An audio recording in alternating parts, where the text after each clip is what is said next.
Yo, what's up, guys?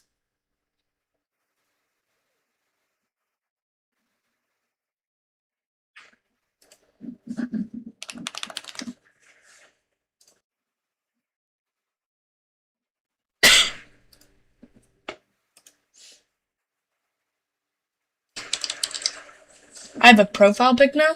What do you mean? Yo, what's up, guys? Oh, yeah, my, like, the thing that talks when I talk? Yeah, I do.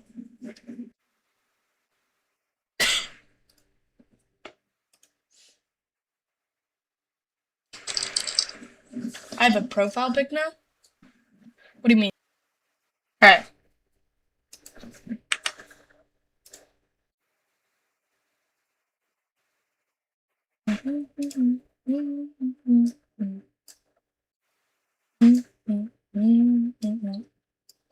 Yeah, my fan made it for me.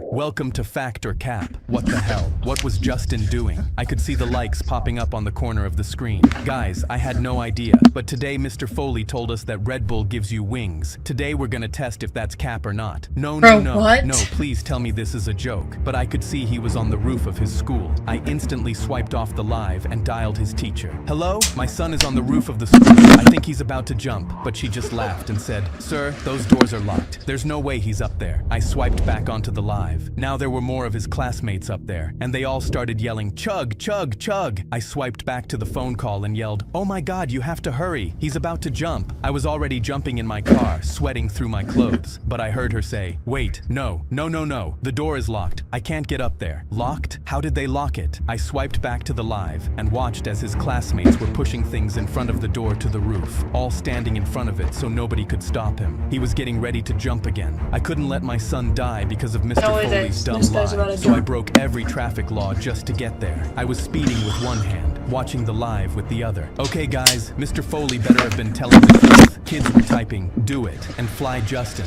and I was going 90 down that residential road. I screeched into the parking lot and saw him up there. I was almost out of time, and just as I burst through the school doors, I heard them yelling, "Justin, don't jump!" But they were already counting down. I ran up the stairs and saw multiple teachers pounding on the door to get onto the roof, one being Mr. Foley, and as bad as I wanted to punch him in the face, I had to get to Justin first. I could hear them outside. 3, 2, 1, no! And just as we all busted through that door, we saw Justin running toward the edge of the building. I screamed, "Justin, no!" But he jumped. He flew off the edge of the building, thinking he was about to fly. Everyone screamed, cried, and he hit the ground. I looked over at Mr. Foley. "You told him to jump off the roof?" He tried to make up an excuse. How was I supposed to know he'd believe me? I was just joking, and in that moment, I couldn't hold back. As they loaded him into joke the about that, ambulance, bruh. I shoved Mr. Foley off the roof too.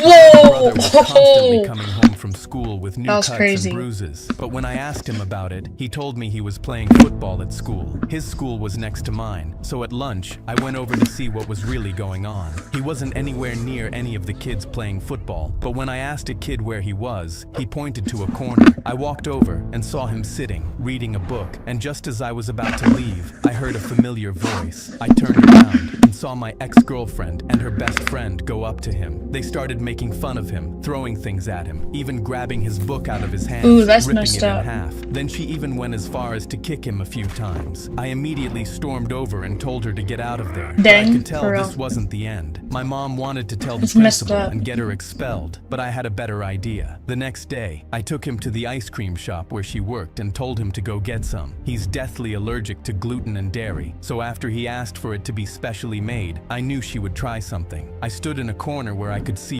With Delight X Nova, Ooh, I'll add. become the director. Shape your scene.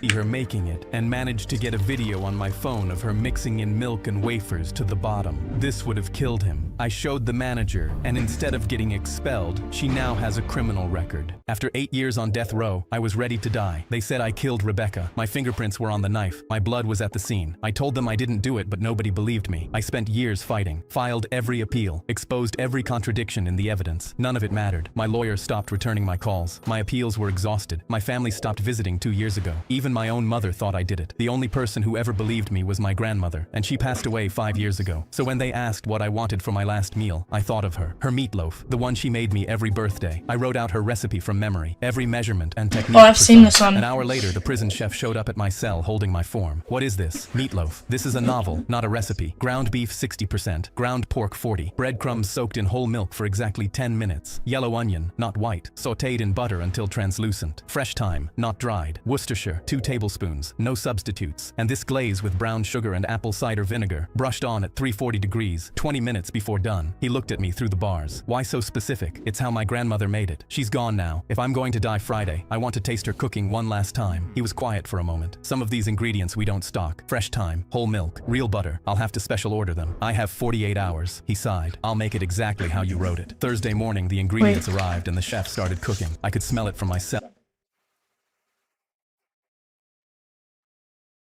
Let's watch, like, Life of Luxury.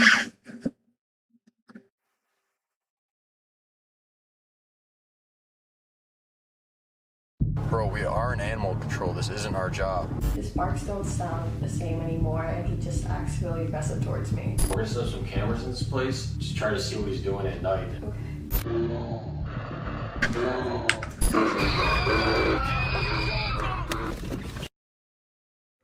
Hello, Lux. What did that say?